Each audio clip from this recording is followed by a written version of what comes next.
Bismillahirrahmanirrahim.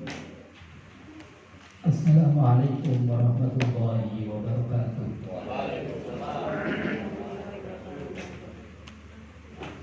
Bismillahirrahmanirrahim. Nahmaduhu wa nasta'inuhu wa nastaghfiruh wa na'udzu billahi min shururi anfusina wa sayyiati a'malina. May yahdihillahu fala mudilla lahu wa may yudlil fala hadiya lahu. Rabbi ishrah li sadri wa yassir li amri wahlul 'uqdatam min lisani yafqahu qawli. Wallahu ta'ala fi kitabil karim wa huwa asdaqul qailin. A'udzu billahi samil 'alim minasyaitonir rajim. Bismillahirrahmanirrahim. Ya ayyuhalladzina amanu taqullaha haqqa tuqatih wa la tamutunna illa wa antum muslimun. Shadaqallahul 'azim. Wasadaqa rasuluhul karim wa nahnu 'ala dzalika lasyahidin walhamdulillahi rabbil alamin. Hadirin Bapak Ibu jemaah yang dimuliakan Allah Subhanahu wa taala, alhamdulillah pagi hari ini kita ditakdir oleh Allah Subhanahu wa taala untuk bisa beraktivitas sesuatu yang diridhoi oleh Allah Subhanahu wa taala, bukan melakukan sesuatu yang dibenci. Ini adalah nikmat yang luar biasa. Jadi beraktivitas yang diridhoi Allah, yang Allah rela, yang Allah suka, ini adalah hal yang sangat menggembirakan bagi kita, dan ini adalah nikmat yang terbesar. Karena apa? Baginda Rasulullah SAW bersabda dalam sebuah hadisnya, beliau mengatakan ad-dunya mal'unatun ma fiha. Dunia secara keseluruhan itu adalah sesuatu yang dilaknat oleh Allah, sesuatu yang dibenci oleh Allah Subhanahu wa taala. Itu dunia. Wa ma fiha, dan apa-apa yang ada di dalam dunia itu hakikatnya adalah mal'unatun ma fiha, dan juga dilaknat semua apa yang ada di dunia ini, kecuali dunia yang dijadikan sebagai sarana untuk mengingat Allah Subhanahu wa taala. Itu kemudian berubah statusnya jadi sesuatu yang diridhoi. Jadi kalau dunia tidak dijadikan sebagai sarana media untuk kita dekat dengan Allah, kenal dengan Allah Subhanahu wa taala, maka sejatinya itu adalah terlaknat. Illa zikrullah, kecuali tadi dunia yang dijadikan sebagai sarana untuk zikir kepada Allah, ingat kepada Allah Subhanahu wa taala. Kemudian kata Rasulullah SAW, au aliman au muta'alliman, atau dunia yang dijadikan sebagai sarana belajar kita. Kita dari tadi pagi dibangkitkan, dihidupkan oleh Allah, kemudian diberikan oleh Allah rezeki sehingga kita bisa sarapan pagi. Sarapan pagi itu kita gunakan untuk ngaji. Itu sudah sesuatu yang Allah sangat ridho. Kalau Allah itu sudah ridho, maka apapun yang kemudian kita lakukan adalah goalnya, ujungnya surganya Allah Subhanahu wa taala. Maka mudah-mudahan kita yang hadir di majelis ini sudah dirindukan oleh surga. Amin Allahumma amin. Bapak Ibu hadirin jamaah yang dimuliakan Allah, kita lanjutkan tafsir Al-Quran masih pada surat Al-Baqarah. Sekarang ayat yang ke-125. Di ayat 125 ini Allah menjelaskan yang belum selesai ya. Mau diselesaikan dulu. Ya, itu sebetulnya penting. Kita selesaikan dulu untuk yang 124. Di ayat yang 124 itu yang menceritakan tentang Nabiullah Ibrahim yang diuji dengan kalimat yang pernah beliau ucapkan, sampai kalimat-kalimat yang beliau ucapkan itu di luar logika kemampuan manusia. dan betul-betul diuji oleh Allah. Wahai Ibrahim, kau pernah mengatakan bahwasanya andai kata aku punya anak dan diperintahkan untuk menyembelih, maka aku akan sembelih anakku itu. Dan betul kemudian Allah jadikan kalimat itu sebagai ujian. Wa idzib tala Ibrahim rabbuhu bikalimatin fa'atammahu. Maka Nabi Ibrahim diuji oleh Allah, kemudian beliau menyelesaikan dengan sempurna. Itu makna kalimat fa'atammahun. Jadi kalimat fa'atammahun itu artinya menyelesaikan soal, menyelesaikan ujian yang dari Allah itu bukan sekedar menyelesaikan, tapi menyelesaikan dengan kumlot. Jadi betul-betul hasilnya kumlot, luar biasa. Makanya dibahasakan dalam Al-Quran fa'atam mahun. Jadi betul-betul sempurna. Maka karena sempurna itulah kemudian Allah mengganti Ismail itu dengan domba. Nah, makanya di antara yang utama di dalam berkorban, kemarin saya sampaikan urutannya apa? Domba dulu, sapi, baru unta. Itu urutan keutamaan kurban dalam pandangan Imam Malik. Karena apa? Karena Imam Malik memandang bahwa kenapa yang utama dalam berkorban itu kambing? Karena memang ketika Ismail itu mau disembelih, gantinya adalah kambing, bukan unta, bukan sapi. Kemudian qala inni ja'iluka lin-nasi imama. Qala inni ja'iluka lin-nas. Ini kata Allah Subhanahu wa taala, ja'iluka, kami jadikan engkau wahai Ibrahim lin-nas, untuk manusia, imaman, untuk menjadi pemimpin. Maka Nabiullah Ibrahim ini memang sosok pemimpin dalam keagamaan, bahkan dikenal dengan Abu Tauhid atau bapaknya Tauhid. Jadi agama-agama samawi itu pasti merujuknya kepada Nabiullah Ibrahim. Makanya klaim-klaiman terhadap Nabiullah Ibrahim itu Yahudi yang mengeklaim bahwasanya Ibrahim itu dianggap oleh mereka Yahudi, yang Nasrani juga sama. Jadi mengeklaim itu sudah memang sejak dulu, karena memang ini rebutan Nabiullah Ibrahim. Nabiullah Ibrahim ini menjadi rebutan ujung daripada agama-agama samawi. Yang Yahudi mengatakan Ibrahim itu Yahudi, yang Nasrani juga mengatakan Ibrahim itu Nasrani. Bahkan dalam fakta sejarah sekarang, kuburannya Nabiullah Ibrahim itu berada dalam kekuasaan Zionis Israel, kekuasaan orang-orang Yahudi. Bahkan kuburannya pun ditutupi dengan bendera Israel. Nah, ini mirisnya kita. Kita jelas-jelas dalam Quran diperintahkan oleh Allah, fattabi'u millata Ibrahim, ikutilah milah Ibrahim. Kok kuburannya Ibrahim dikerubuti bendera Israel? Ini satu PR besar bagi kita umat Islam untuk merebut kembali. Tapi ya tadi, bahwa ini sudah klaim-klaiman sejarah, dan memang sejarah itu pasti akan berulang, dimensi dan waktunya itu. Makanya kita di Indonesia lagi ramai klaim-klaiman masalah kuburan. Ya kita harus waspada juga.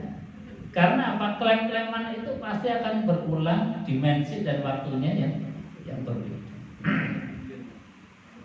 Jadi sekali lagi bahwa ketika ada klaim-klaiman dalam fakta sejarah, yang Yahudi mengklaim Ibrahim itu Yahudi, Nasrani itu mengatakan bahwa Ibrahim itu Nasrani, maka Allah punya kepentingan meluruskan sejarah ini. Di antaranya adalah menurunkan baginda Nabi Muhammad SAW, menurunkan Al-Quran. Ya di antaranya tujuan yang Allah sampaikan meluruskan fakta sejarah itu. Makanya Allah kemudian mengatakan di dalam ayat yang lain, makana Ibrahimu Yahudiyan wala Nasraniyan walakin kana hanifan muslimah. Yahudi itu bukan Ibrahim itu bukan Yahudi, yang Ibrahim juga bukan Nasrani. Ini satu garis benang merah yang sangat jelas dari Allah. Makanya kita harus meluruskan fakta sejarah ini. Sejarah kalau sudah diselempangkan ini jadi bahaya. Jadi bahasanya Ki Halwani, kalau seseorang sudah memotong sejarah, maka dirinya nanti akan kepotong sendiri.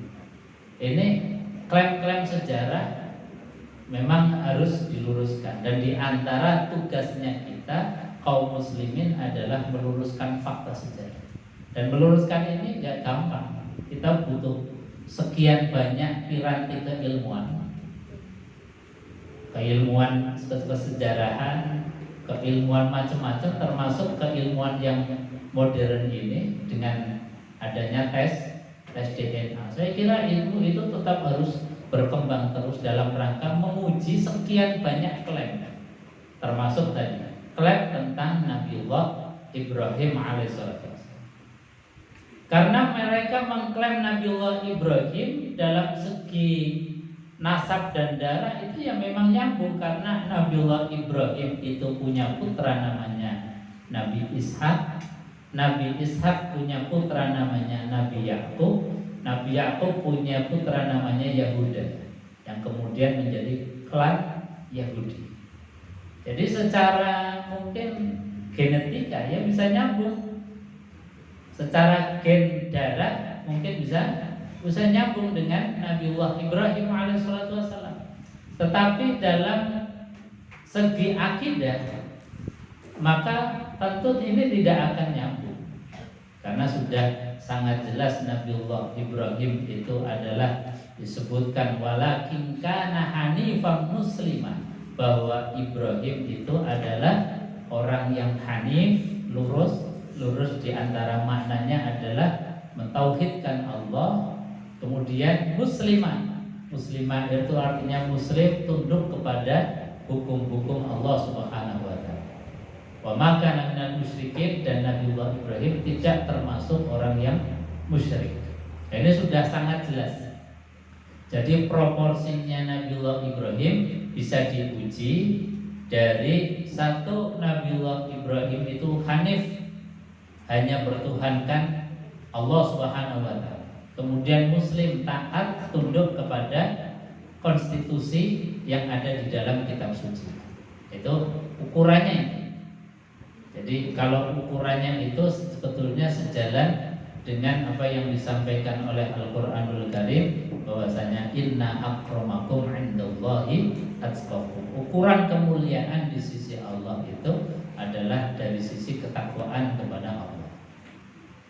Nabi Nuh itu punya anak, meskipun genetikanya secara biologis itu anaknya beliau, tapi tidak dianggap sebagai min zurriyati Nuh, bukan termasuk zuriyah atau keturunannya Nabiullah Nuh, meskipun genetikanya itu genetika Nabiullah.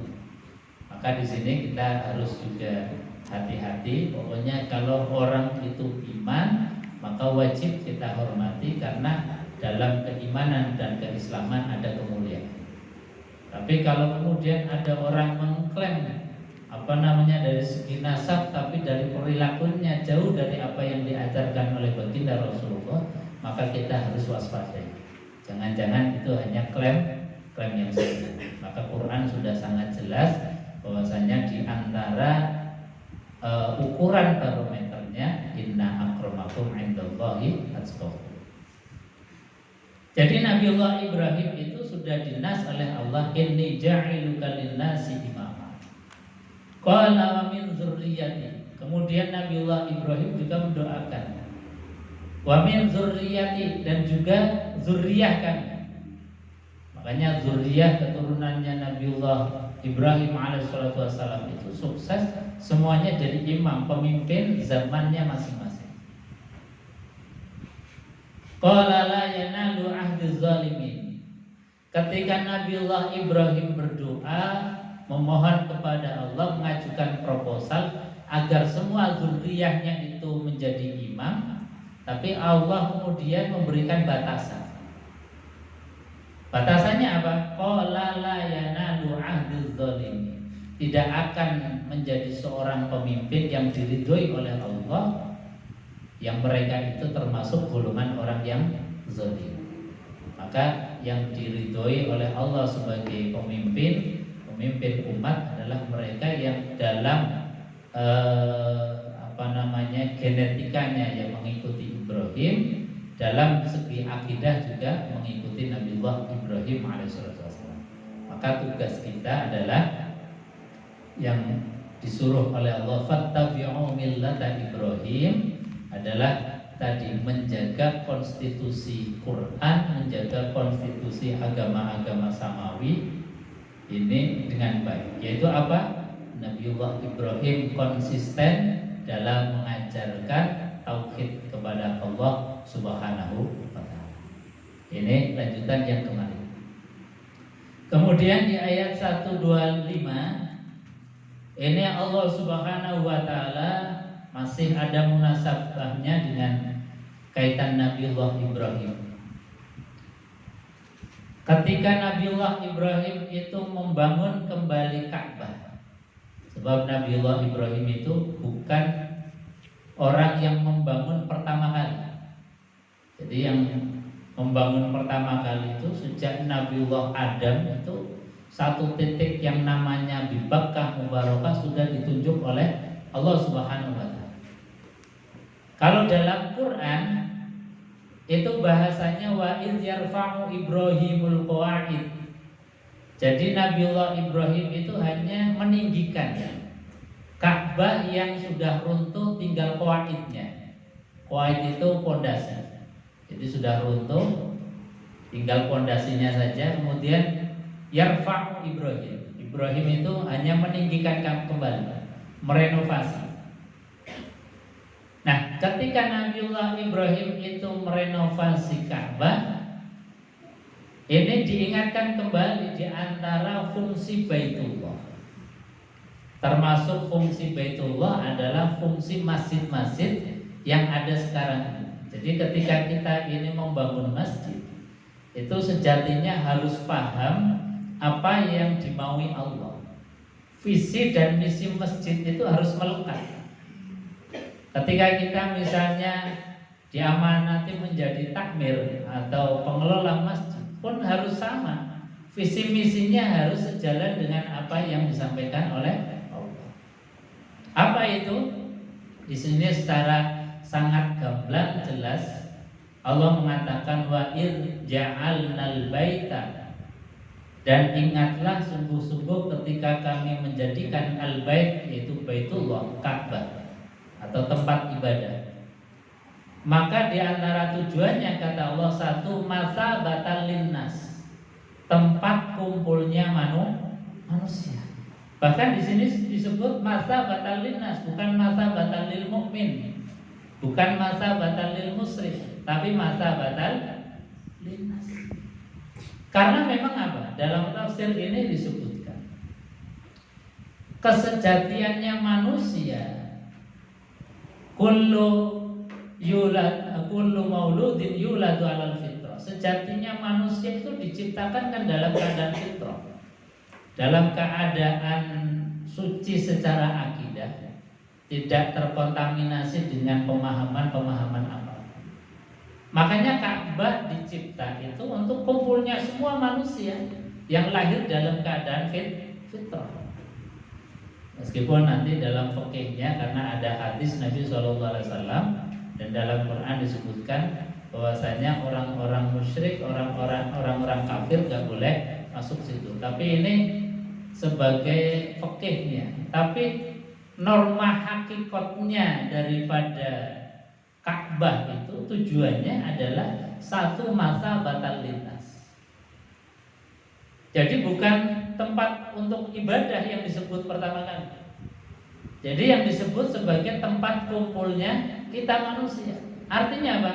Ka'bah, Baitullah itu dalam hadis yang umum Kanjeng Nabi Muhammad SAW bersabda, al masjidu baitu kulli mu'minin.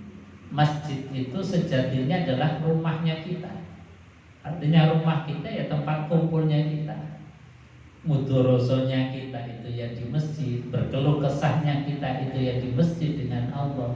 Kita punya banyak sekian problem baik individu maupun problem-problem kemasyarakatan, ya harusnya kita pecahkan di masjid. Nah ini masjid itu sebagai dalam bahasa Quran itu masa batal lintas, tempat kumpulnya manusia.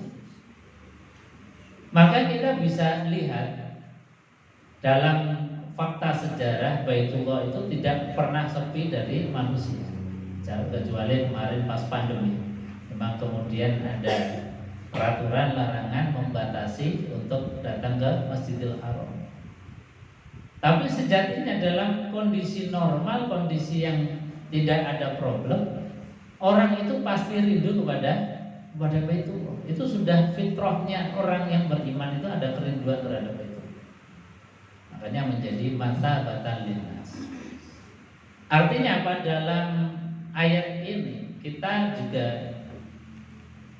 punya PR besar juga dalam pengelolaan Baitullah, pengelolaan masjid. Adakah dan sudahkah kita masjid ini menjadi masa batal linnas untuk semua kalangan, dari mulai anak-anak, remaja, kita, orang tua, lansia, itu harus memang kita ada kepedulian masjid itu supaya dirindukan oleh kita. Masjid itu tadi untuk masa batal linnas. Artinya apa? Di antara konsekuensinya itu masjid artinya bisa diakses 24 jam. Jangan masjid habis sholat kemudian ditutup, dikancing. Ini berarti membatasi fungsi kemasjidan. Jadi masjid harus berfungsi 24 jam. Karena apa? Kebutuhan orang itu beda-beda.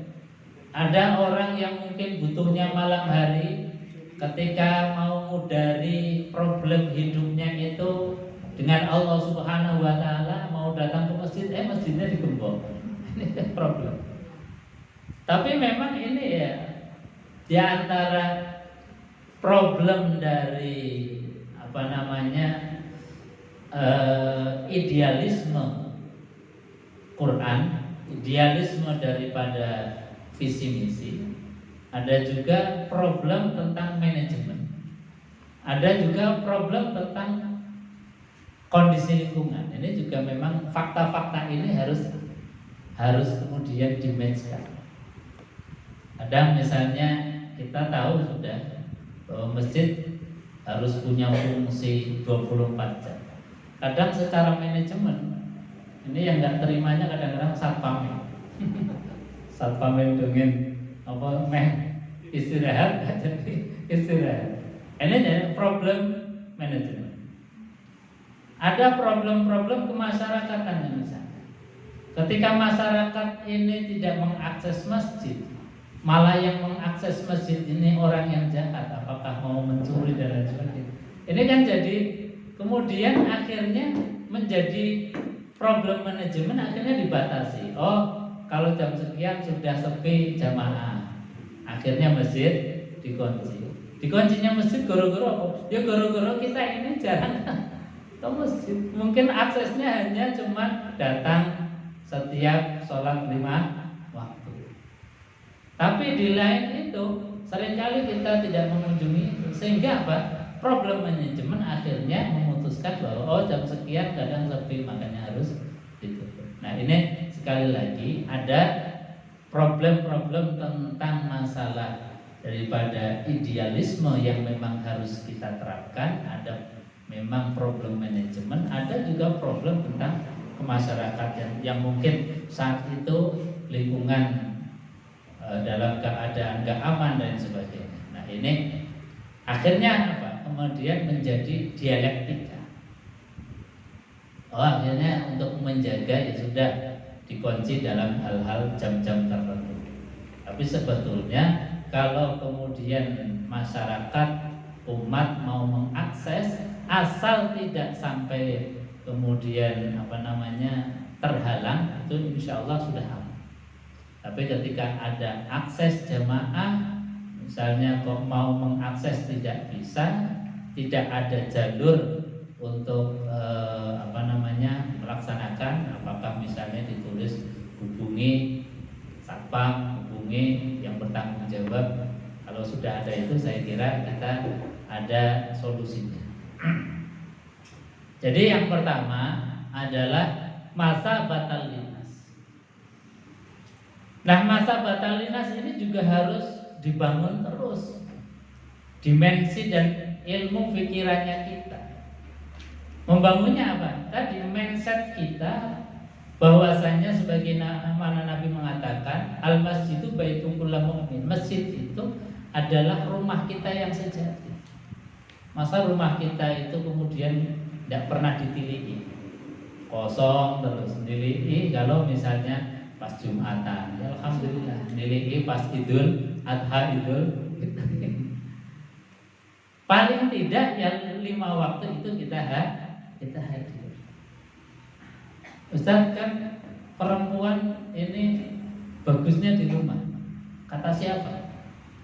Kalau kata Quran, ayat yang dulu, aqimus shalah, dalam ayat yang dulu, wa aqimus shalah warka'u ma'ar raki'in. Jadi kata Allah dalam Al-Qur'anul Karim, ini beliau mengatakan bahwasanya warka'u ma'ar raki'in, rukuklah bersama-sama dengan orang yang rukuk. Itu artinya apa? Salat berjamaah. Untuk siapa? Ya laki-laki dan perempuan.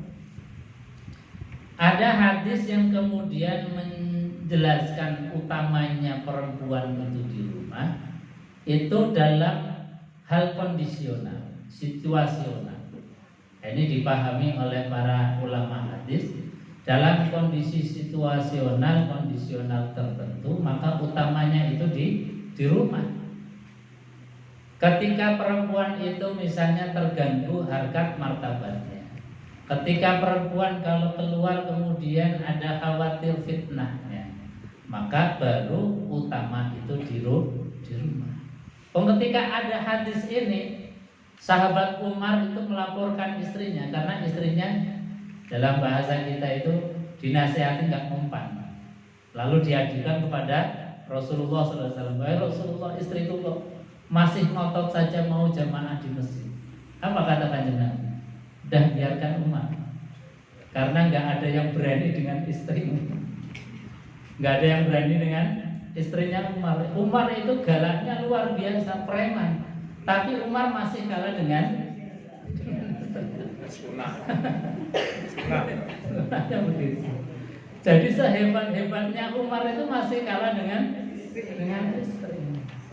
Kita ustadz itu juga ada kalah dengan Pak Firman, Pak Polisi kalah. Umar saja kalah dengan istri. Makanya ketika dilaporkan kepada Rasulullah, itu Nabi jawabnya gampang saja, nggak usah dilarang. Karena apa? Istrinya Umar itu nggak ada yang berani mengganggu. Artinya apa? Dalam kondisi-kondisi perempuan itu bisa terjaga harkat martabatnya, tidak ada fitnah, maka kembali kepada proporsi yang awal, bahwa perintahnya Quran itu warka'u ma'ar raki'in, rukuklah bersama dengan orang yang rukuk. Kecuali kemudian kalau datangnya ke masjid ada fitnah, terganggu martabatnya, terganggu keamanannya, baru kembali pada proporsi hadis Nabi Shallallahu Alaihi Wasallam untuk menjaga itu. Jadi harus didudukan proporsional. Qurannya bagaimana, hadisnya ketika keluar itu dalam konteks yang seperti apa. Ini yang pertama, masa batal linas, tempat kumpulnya manusia. Yang kedua, wa'amna, masjid itu harus bisa menciptakan rasa aman. Nah, kalau masjid ini kan benda mati, artinya yang menciptakan rasa aman ya kita, ahlul masjid, penghuni masjid, orang masjid. Bagaimana menciptakan rasa aman? Jangan kemudian masjid malah jadi sumber fitnah, sumber gegeran dan lain sebagainya. Hanya karena misalnya rebutan takmir atau hanya karena ibadah yang berbeda kemudian geger. Ini yang sering menjadi problem-problem kemasyarakatan kita.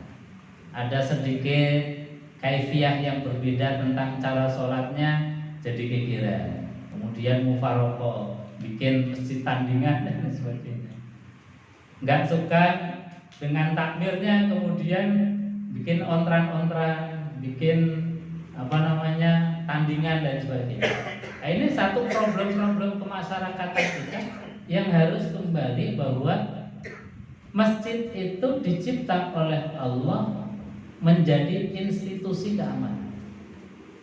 Aman untuk individual kita karena memang Allah sudah menjamin wa man dakhalahu kana amina.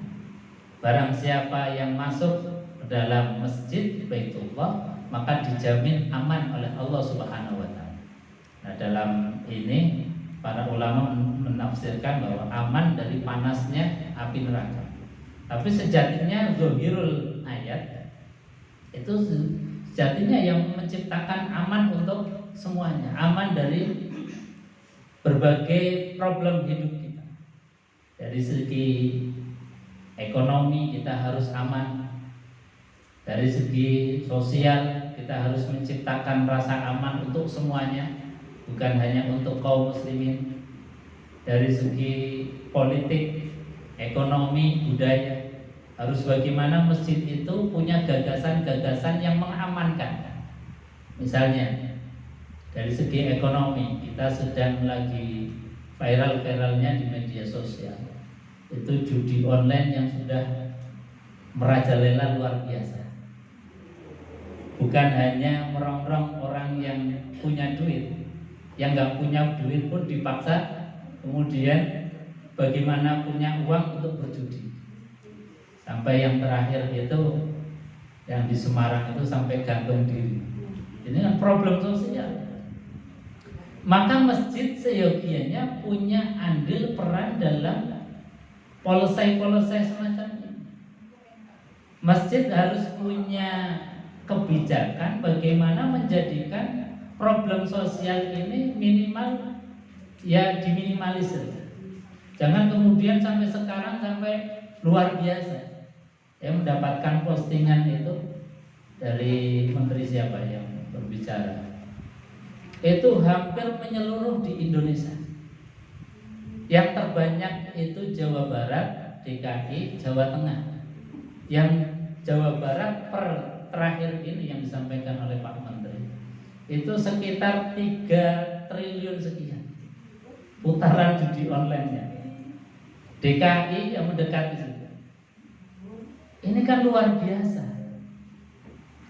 Makanya hal-hal yang kecil dalam rangka tadi ikhtiar lah, minimal membentengi itu. Ya, kita 4 tahun yang lalu bersama Bu Suryati, Bu Sofi ini yang gagas satu perkara yang kecil yang mungkin nggak bisa untuk membentengi 100%, tapi paling tidak ini menjogoni hal yang di lingkungan kita. Hanya kita kemudian membuat satu bank infak, namanya Bank Infak Amanah, yang diantaranya adalah terinspirasi karena banyaknya saudara kita yang terlilit. Ada terlilit bank didi, ada terlilit pinjol, apalagi sekarang tadi ada judi online yang merebak luar biasa.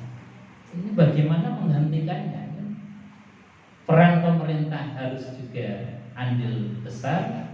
Kita masyarakat juga harus punya daya ikhtiar, meskipun itu tidak 100% untuk bisa membentengi, tapi paling tidak. Dan alhamdulillah ini 4 tahun sudah menggulirkan 1 miliaran ya. Belum 800-an ya. Nah, 8 tahun sudah sekitar 800 ini kan sudah satu prestasi yang 4 tahun 4 tahun sudah 800 menggulirkan pinjaman tanpa bunga, sama sekali tidak ada tambahan, baik itu dengan misalnya kadang ada orang pinjaman tanpa bunga tetapi dengan bahasa yang lain. Kita memang betul-betul tanpa bunga, tanpa ada tambahan, dengan tidak mengubah bahasa-bahasa yang semirip itu. Jadi pinjamnya 1 juta yang mengembalikan 1 juta. Ini alhamdulillah respon dari masyarakat ini bagus. Dan kami menginisiasi juga di masyarakat ekonomi syariah. Itu juga pengen mendirikan, dan alhamdulillah sudah mendirikan namanya Rumah Infak Masyarakat Ekonomi Syariah Semarang, Jawa Tengah. Ini sudah dibentuk, dibikin. Yang pertama itu di Bulus Tala. Sejatinya yang kedua mau di bawah Yayasan Pondok Pesantren Al-Quran ini. Tapi kemarin dananya belum cair, jadi belum kita bisa laksanakan. Tapi tadi minimal kita punya daya ikhtiar bagaimana membentengi umat jamaah saudara-saudara kita dari rentenir, dari pinjol yang bunganya berlipat-lipat, apalagi sampai kepada masuk kepada perjudian. Yang tadi judi online itu sudah merebak sekian luar biasa, menggulita. Bahkan ini menjadi problem sosial juga dan juga problem politik, karena ada kekhawatiran justru dari uang-uang haram ini yang kemudian dijadikan sebagai dana-dana politik membiayai. Nah ini kalau sudah seperti itu dan menjadi legal, ini sudah innalillahi wa inna ilaihi raji'un. Tapi saya pikir insya Allah kita husnuzon, pemimpin-pemimpin kita di atas masih banyak yang baik sehingga bisa mengkonter hal-hal yang tadi. Kalau sudah biaya-biaya politik, biaya-biaya konspirasi-konspirasi itu dibiayai dari hal-hal yang seperti itu, yang tidak teraudit, ini kan artinya negara itu sudah dalam cengkraman mafia. Ini yang tidak boleh. Maka sekali lagi, orang masjid harus menciptakan rasa aman minimal di zona ring kita, di zona jamaah kita. Bagaimana jamaah kita membuat satu sistem. Ketika misalnya ada yang sakit, kita tahu si fulan sakit, kemudian minimal kita berkunjung. Ketika ada yang sakit mau berobat susah, minimal kita ada rasa saling membantu. Ketika ada saudara kita mau menyekolahkan anaknya tidak bisa, kita bisa saling membantu. Nah, ini namanya masjid yang punya fungsi sebagai amnah, menciptakan rasa aman. Ya minimal kita, pribadi kita jangan jadi problem di masjid. Problem di masjid secara kemanajemenan. Seperti kemarin saya sampaikan bahwasanya kalau meminjam bahasa manajemennya Masjid Jogokarya, ini kan ada jamaah yang disubsidi, jamaah subsidian, ada jamaah mandiri, ada jamaah yang mensubsidi. Ini sejatinya tafsir yang luas dari makna amnah, menciptakan rasa. Jangan sampai kemudian kita ibadah saja disubsidi orang lain. Disubsidi orang lain gimana? Kita hadir ke masjid, masjidnya sudah bersih. Artinya apa? Kita hadir di masjid berarti sudah ada yang mensubsidinya sholat kita. Ketika kita datang ke masjid, masjid lampunya sudah nyala, kita juga nggak pernah iuran misalnya. Nah, itu namanya kita sholatnya sedang disubsidi oleh orang lain. Minimal kata dalam bahasa manajemen Masjid Jogokarya, minimal kita ini jadi jamaah yang mandiri. Itu sudah top. Jadi diperkirakan ini kalau masjid apik ya, nggak mungkin masjid bagus ini kemudian nggak ada yang membiayai. Kok aku ora pernah urunan ya? Kok berarti aku disubsidi sama orang lain? Itu sangat gampang. Makanya kita menciptakan diri, sholat kita jangan sampai disubsidi oleh orang lain. Itu yang paling mendasar. Kalau kita sudah bisa sholat kita ini mandiri, itu luar biasa. Apalagi sholat kita, ibadah yang mahdoh kita di masjid menjadi jamaah yang mensubsidi orang lain. Itu sudah luar biasa. Insya Allah masjidnya itu akan makmur dan pasti aman, menciptakan rasa aman.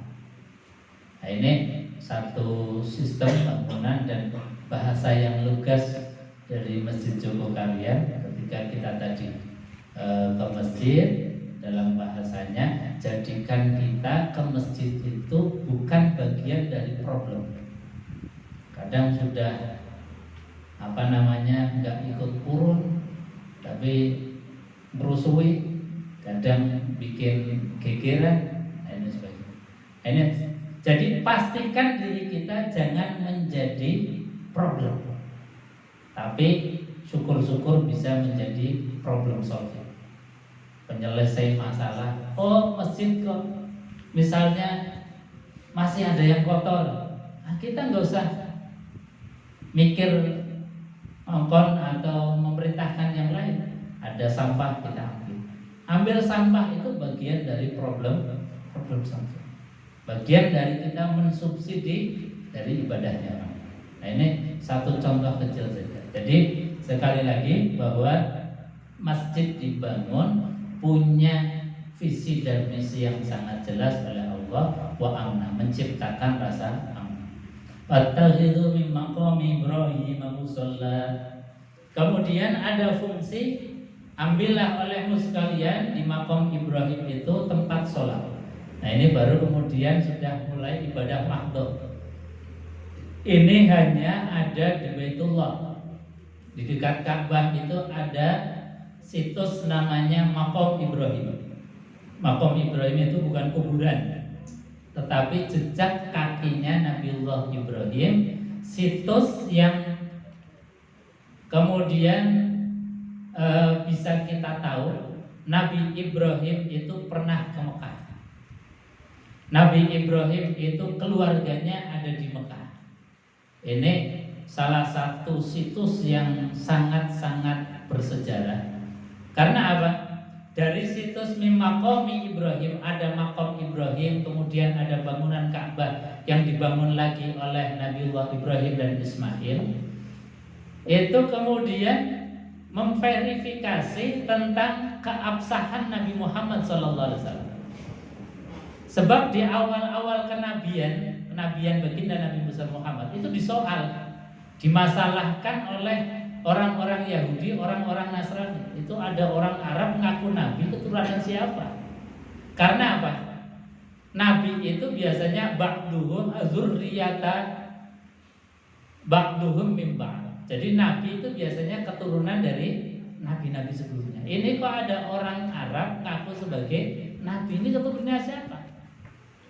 Maka kemudian barokahnya ada situs Maqam Ibrahim. Ternyata diketahui bahwa Nabi Ibrahim pernah hijrah dari Syam ke Mekah, kemudian meninggalkan istri dan anaknya di dekat Ka'bah, kemudian akhirnya beranak pinak di situ, dan sampai kepada baginda Nabiullah Muhammad Sallallahu Alaihi Wasallam. Artinya apa?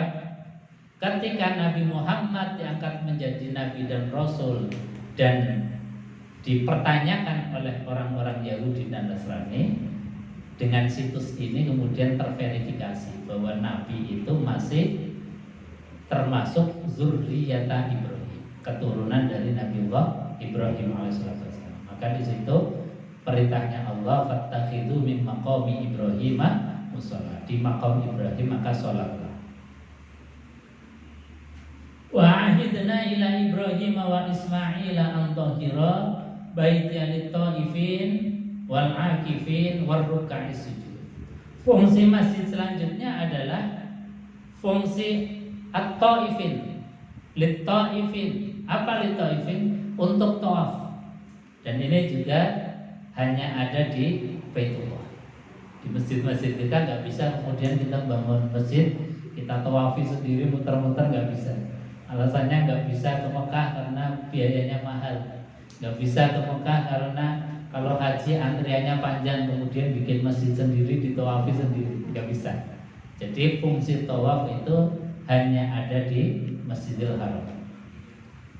Wal akifin, fungsi masjid selanjutnya adalah untuk i'tikaf.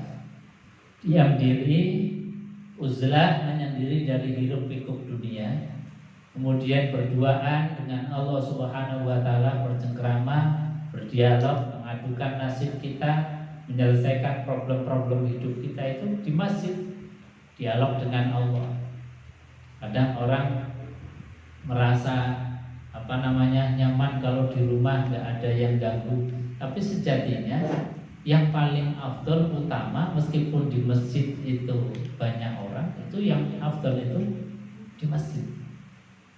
Maka kalau kita ini bisa sepi dalam keramaian, itu dalam tasawufnya Hamka, itu sepi dalam keramaian.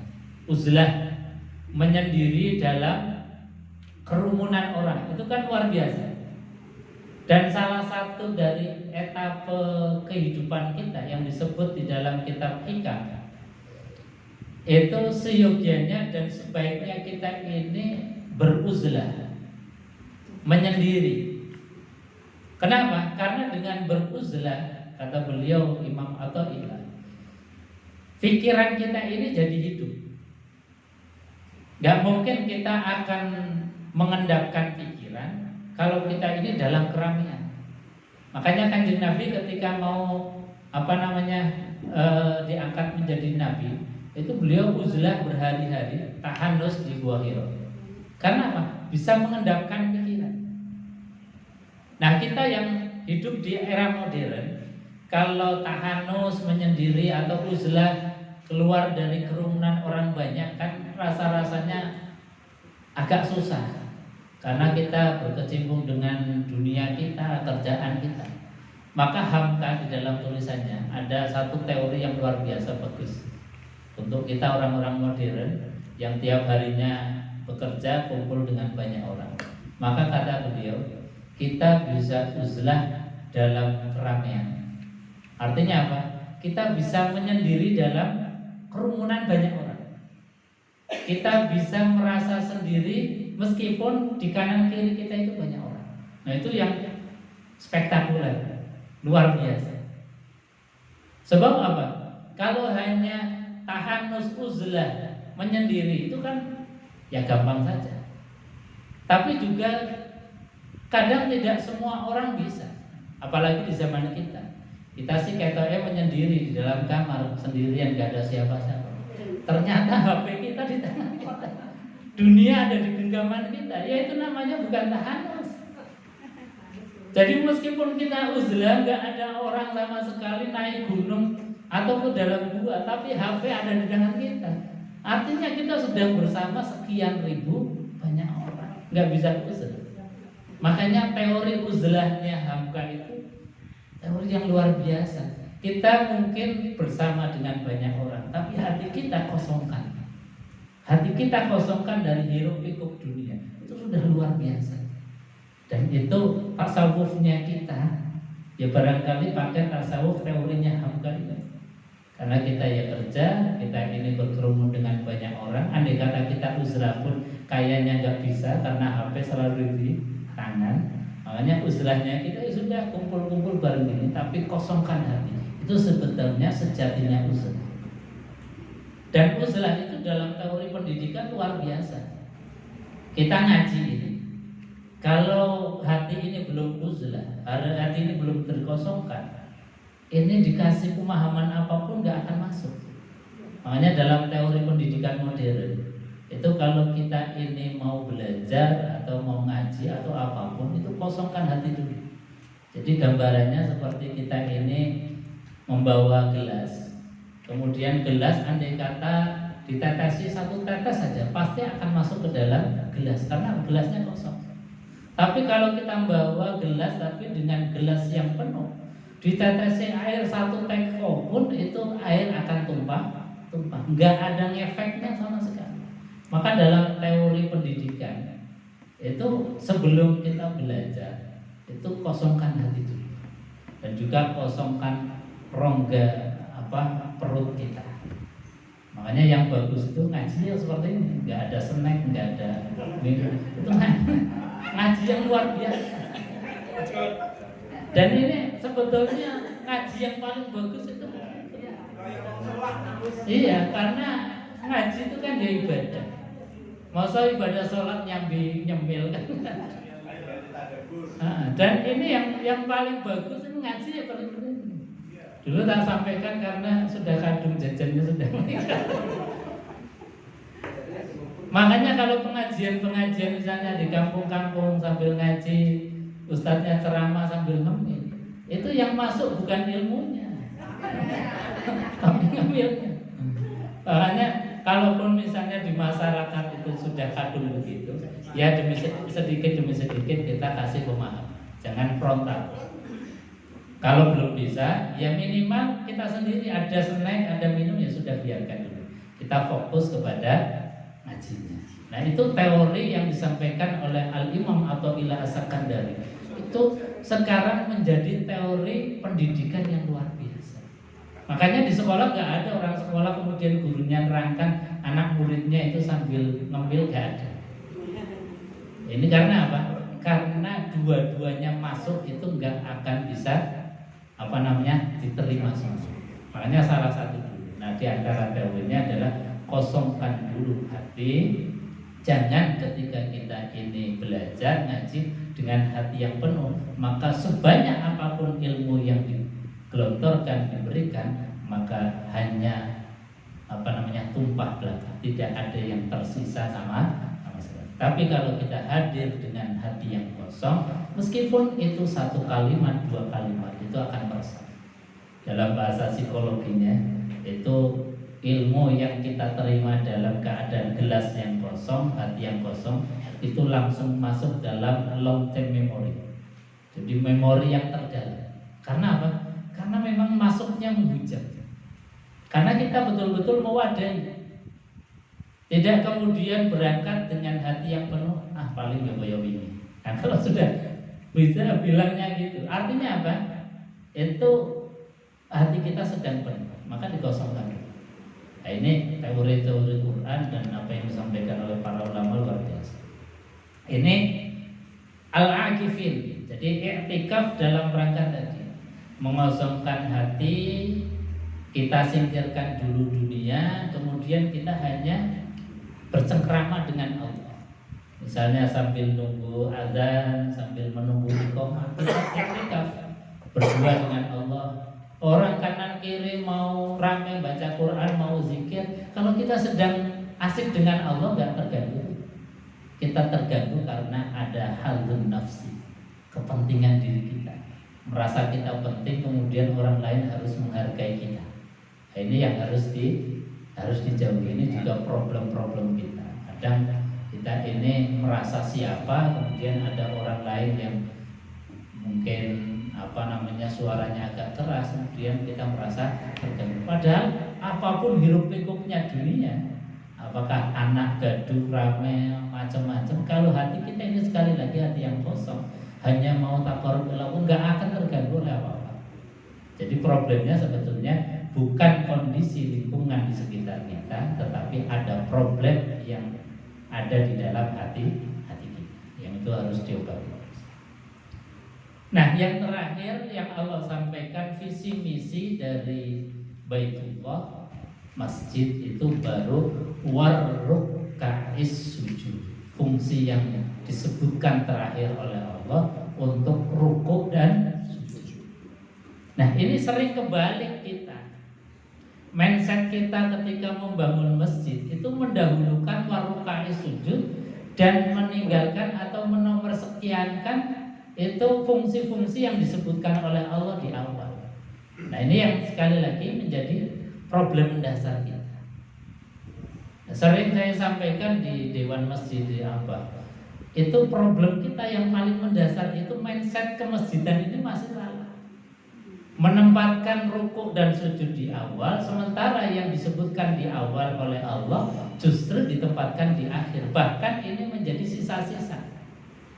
Sisa-sisa apa? Ketika orang kumpul di masjid kemudian disoal, ketika ada orang memikirkan masalah misalnya politik, misalnya masalah ekonomi di masjid, ini kemudian dianggap salah. Masjid kok untuk ngobrolin dunia, padahal ya harusnya begitu.